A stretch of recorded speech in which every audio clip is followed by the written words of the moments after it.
lamang po para sa kanila, kundi para sa bawat malabayan yung nangangarap.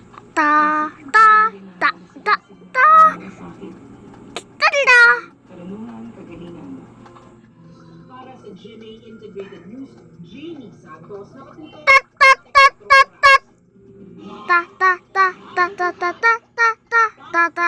Walang kumalang preno ng araron ng dalawang motor.